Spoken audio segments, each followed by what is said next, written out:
The field hums before you name it. Can you feel it? And what is this hum that I'm talking about? It's the core of your essence. Do you feel your frequency within you? Um, what I believe is that we all have an innate frequency that we're vibrating at. And when we go through life and we learn different things and take on different ways of being, some that aren't necessarily ourselves, like our most natural or aligned way of being, then we kind of get shifted off of that true frequency that you want to be vibrating at. And there's always like a low level, like a rumble that exists there with you. It's always there. And when you start to attune to it, you'll begin to find your alignment. That's a really interesting thing that I've been noticing or thinking about over the last many, many days, many, many years even. And I think that there's something where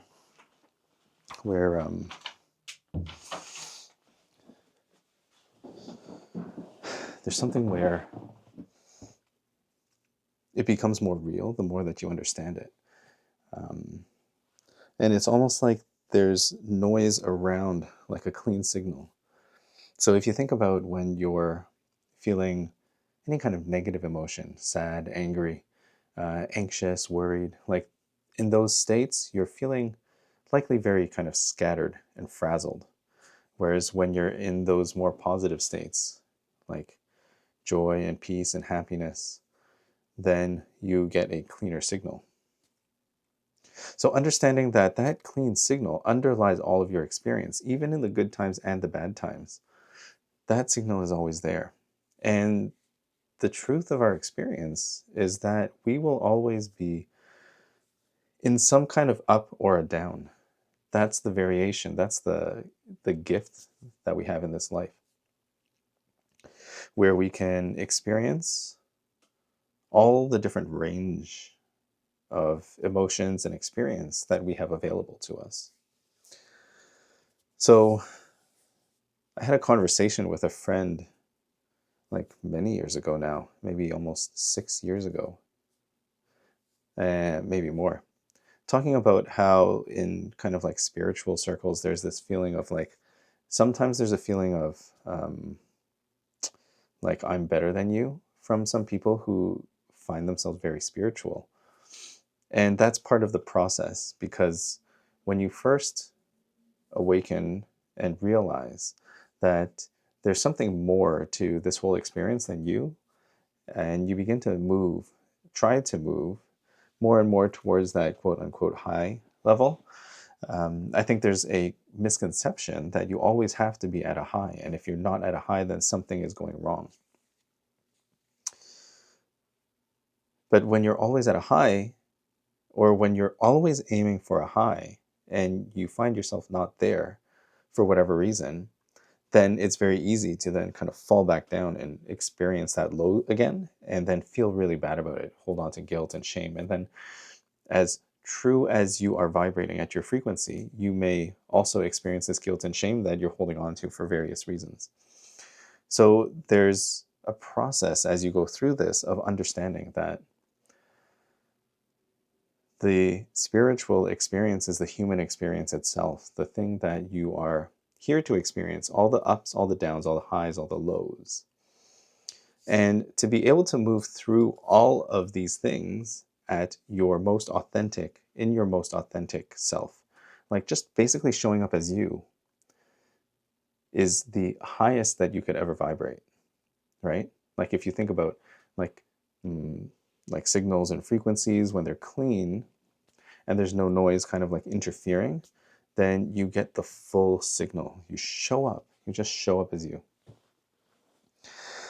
So that's kind of an interesting thought to think about on this day. What day is it actually? It's August 2nd. So it's something that's interesting to think about.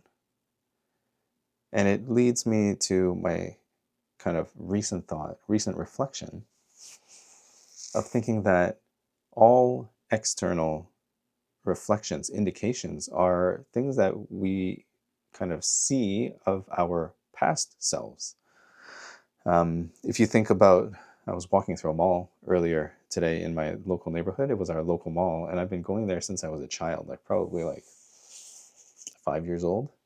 So it's been a number of years, and I just had this sensation of like, I've been here a long time.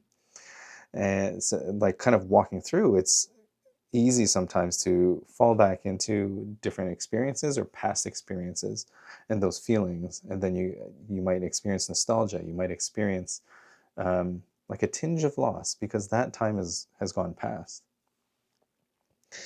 But anything that you experience is always in the past. And anything that's future and yet to come has not existed yet. So even when you're looking at yourself, so thinking about memories is like, okay, that's a separation. That was then, this is now.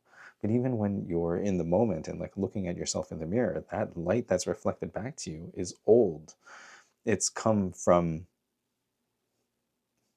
milliseconds before or shorter, right? Like whatever that time measurement might be.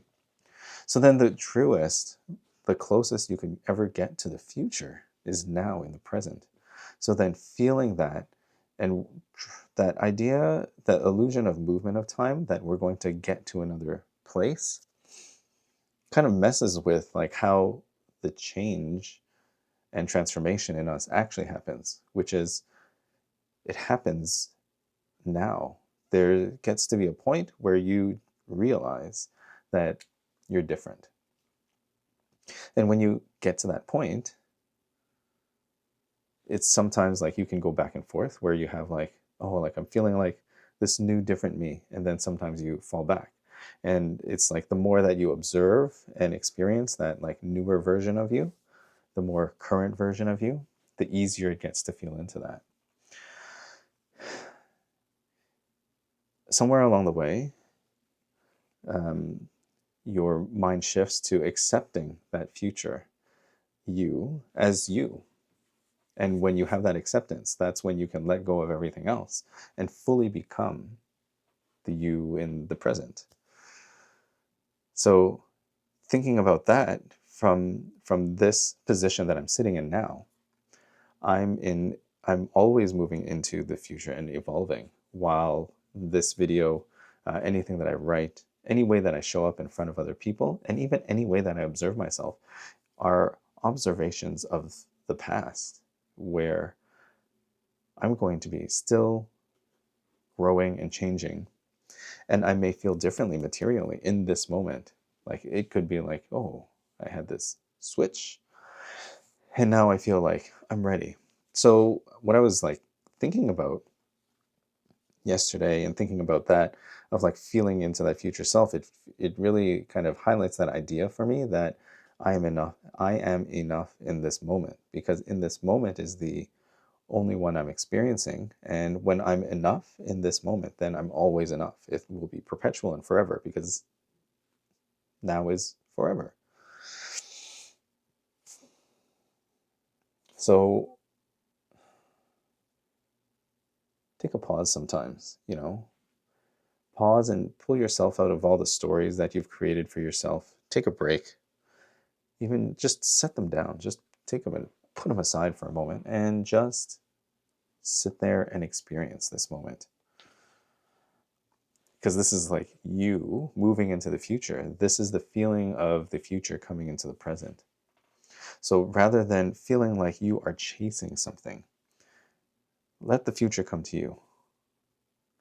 Act as if you are already how you want to be and see what changes.